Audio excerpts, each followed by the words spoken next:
yung orchard nila. Ayan. Pero gusto kong ganito. Nakakatuwa rin ng mga Hindu. Sila. May mga Pilipino rin, no?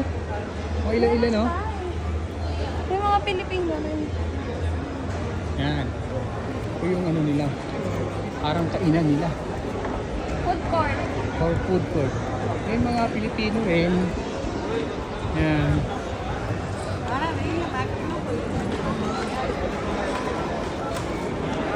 Ganda. Sana may ganito rin sa mga Pilipino. Kaya wish ko bilang isang OFW magkaroon ng Pilipino o mga yung ganito. Nihiling ko dyan sa mga scammer, ng mga naka-scam na mga milyon-milyon sa Pilipinas.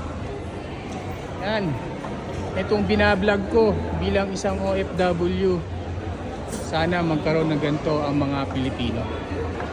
Isang simbahan, may kainan, at na-organize.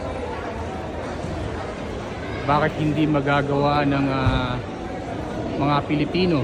Samantalang kung tutusin, mas matayog ang ating pag-iisip. Panawagan ko kay BBM, no? Magkaroon tayo ng ganito